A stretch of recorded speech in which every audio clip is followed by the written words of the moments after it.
On today's video, we're going to show you how to remove this 5.0 liter Ford V8 intake. So hopefully you find this video helpful. If you're new, get subscribed. If you're a returning subscriber, thanks for watching. Let's jump into it. The first thing you want to do is disconnect your battery just to be safe, because you don't want to leave your battery hooked up because you might short something out. So go ahead and disconnect your battery. Once you get that disconnected, you can unplug this little tab here. You will need to take this breather off. One-way screwdriver works good. I call it a one-way. Some people calls it what is the other name for that? Flathead. Flathead screwdriver, I guess. Once you get this out of the way, you will need to take this bolt off. And this bolt, and they two underneath of it. They 4 of these bolts in total on this little U shape. Don't forget, you need to loosen this bolt up here. It goes straight down to the intake, and they one directly in the back here. Now, what size is these, Shane? What's that? These bolts. Those are 13 millimeter. One of the reasons we are taking this loose from here instead of leaving it on the intake is because we're going to take it loose and slide the intake over, because the EGR valve is attached to this and we're leaving this in place. You don't have to take this completely off to remove this intake. You can just undo the 4 bolts that hold this on and these 2 bolts, and you should be able to pull up on it. And I thought I died.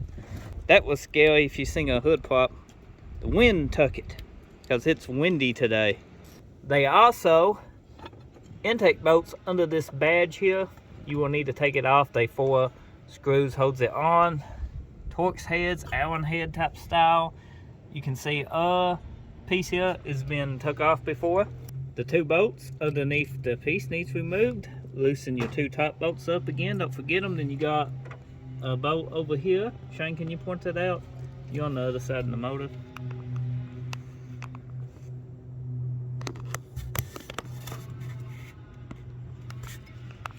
There's one down here too. And they one in the main back down in there. Unplug your coil packs. Shane said it makes it a lot easier. So we're going to be removing the coil pack bracket all in one piece. You can see a better view of that bolt now. 13 millimeter. Every bolt so far has been 13 millimeter besides the cover, the little bitty cover bolts. The back bolt, you might have to crawl inside the engine bay.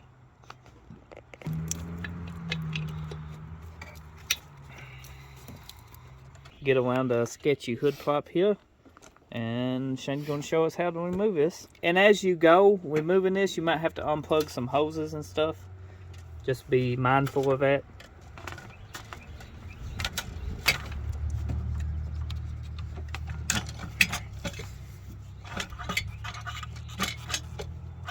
Okay. Yep. Electrical connector and some hoses needs undone back there. So just be careful when doing this. Yeah, it does got a brand new intake gasket on it. The worst part about this, man, is undoing these hoses on the intake. Some of them don't want to come off. Well, this intake's been off recently, so Yeah, so it's if it's been on for a long time, hoses might be a little bit more difficult. leak. It's that simple to remove an intake. Well, it's not really simple, but it ain't really too complicated. Boy, this thing's running witch. Look down in there. I seen that. Yeah, be terrified to drop the bolts down the intake. I agree with you. You can take tape and tape these holes up, or shove some paper towel and rags down in there to catch bolts. It's recommended not to leave open engine compartment places open like this, because bolts do drop. And sometimes you kind of have to pull the whole motor to get the bolt out, or intake or something. So be mindful of that. Be careful with your bolts. I'm going to set this to the side.